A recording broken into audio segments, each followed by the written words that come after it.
Are kayaks, surfboards, SUPs, bicycles, and any other items covered under my policy if someone gets hurt?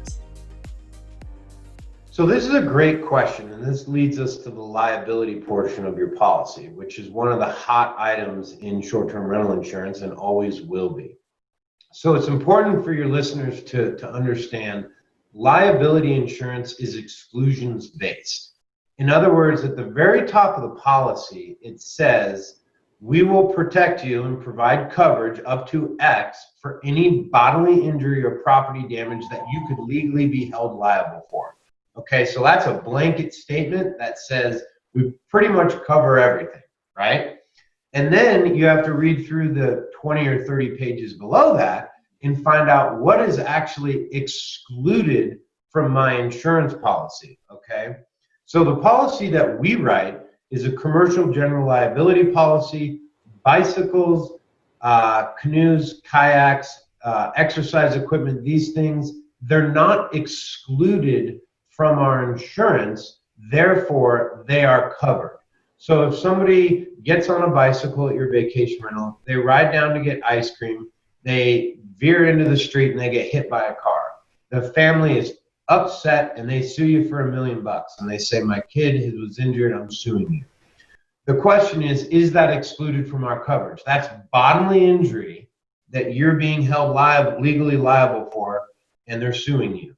Our policy would respond to that because, again, we have no exclusion. Now, what's tricky in the insurance industry for vacation rentals, there's 3 primary types of insurance liability you can buy: personal, premise, and commercial. Right now, most vacation rental owners that are not insured with us have what's called premise liability.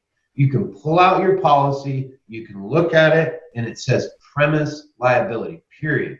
Now that does not extend beyond the premise. So think of your lot line. You have a 1 acre lot, a ½ acre, and you have a home, or you have a condo, anything outside of your doorway because you only own the space inside the condo. Someone slips in the shower, sues you, that happened on the premise. There was soap scum in the shower, I slipped, that's at your premise.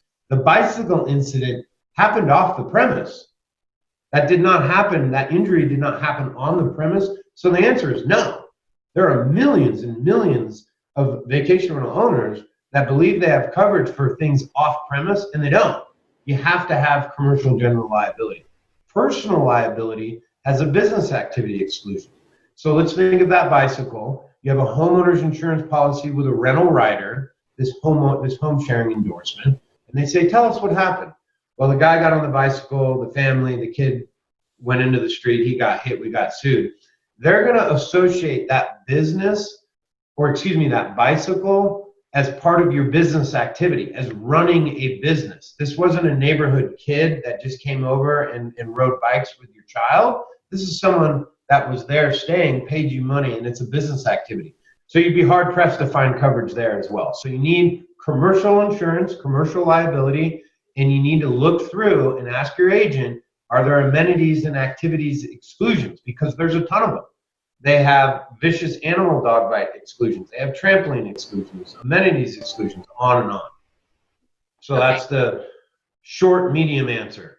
Okay, so everybody should be pulling out their insurance policy right this moment and checking to see if there's insurances. It's just a fact. Personal, premise, commercial. Those are the only 3 types that you can buy.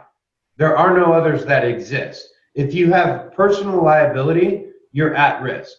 If you have premise liability, you're at risk. Okay. If you have commercial liability, you have the right coverage, but you need to check for the exclusions. Okay, very good to know. That's great information.